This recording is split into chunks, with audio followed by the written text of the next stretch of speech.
Hey guys, what's going on? Laying back for another Netflix review, and today I'm going to be talking about Centauro.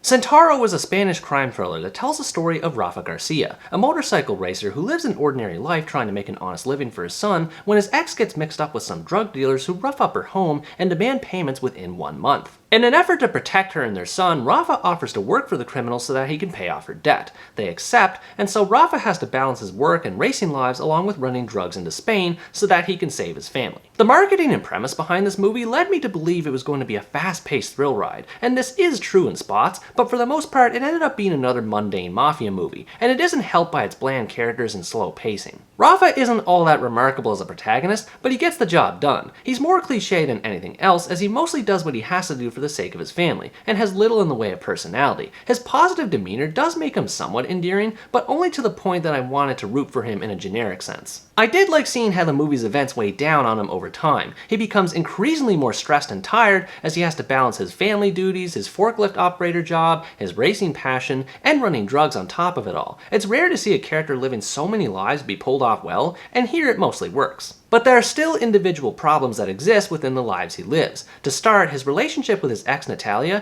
isn't fleshed out that well. She pretty much exists only as a catalyst to help kickstart the movie's events and doesn't do anything productive throughout the rest of the story. Now, it is nice to see the two getting along with each other, or at least being somewhat pleasant, instead of just arguing and causing unnecessary drama. So she ends up being supportive of Rafa as he tries to absolve her debt. But even with this in mind, she remains bland and insignificant to the story at hand. As far as the other aspects are concerned, the movie has a problem with being focused, or rather too many things going on at once. It frequently swaps between his job, his racing, and other random things at a moment's notice without much time to digest what's going on. And in this regard, one thing that disappointed me a lot was the racing, though oddly enough it also ended up being the best part of the movie for me. The racing sequences themselves, when they do occur, are intense, fast-paced, and do a good job at getting the adrenaline pumping. They're also filmed fantastically on a technical level. I love that the movie doesn't use excessively loud music in the middle of a race, and instead allows the roaring of the motorcycle's engines to speak for themselves. It's incredibly immersive, and kept my eyes glued to the screen to see what would happen to Rafa during them. The cinematography and editing complements these sequences beautifully as well. Lots of close-ups and rapid cuts are used to maintain the breakneck pace that's fitting for a classic chase scene, and having the attractive scenery of Barcelona in the background definitely doesn't hurt either. But as I mentioned earlier, these racing scenes also fall short, largely due to how few they are in number. They're spread thin amongst a ton of dialogue and exposition with characters that aren't memorable, which leaves a good chunk of the movie unremarkable and kind of a snooze fest. Even when the movie does focus on Rafa's professional racing endeavors, it never feels committed to them. It was hard for me to become invested in his training because I never got a sense like Rafa was ever taking them seriously, even when he wasn't busy being hounded by the gangsters. Speaking of which, the Colombian cartel who Rafa does drug runs for is just as bland as everyone else in this movie. They're typical stoic tough guys that feel like cheap knockoffs of already existing characters from Breaking Bad, or any other sort of crime drama out there. It is interesting to see Rafa try to make sense of the world he's been thrown into, and how far-reaching it is. It raises the stakes of what he's gotten himself into, so when a few bits of lore were thrown in, I did find myself more intrigued as a result. When one gets right down to it, the main problem this movie has going for it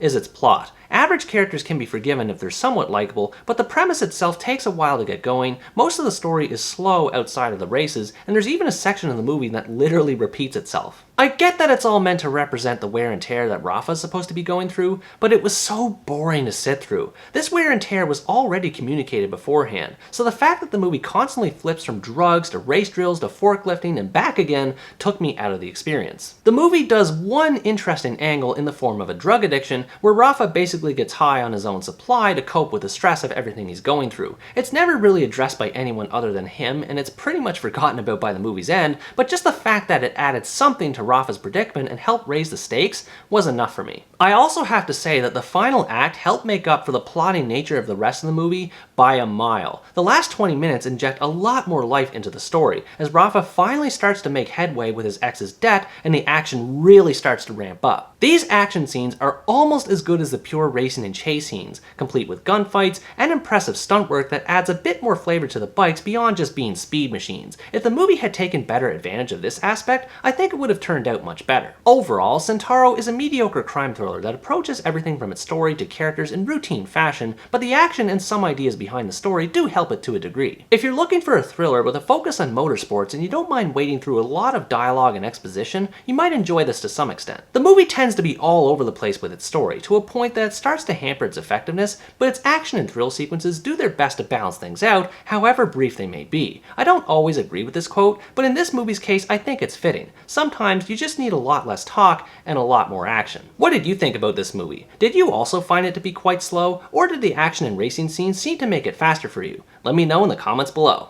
Anyways guys, that's going to wrap up my review of Centauro. Thanks for watching this video, I hope you enjoyed it, and as always stay tuned for the next part, where next time I review the American romantic comedy, Father of the Bride. Bye bye!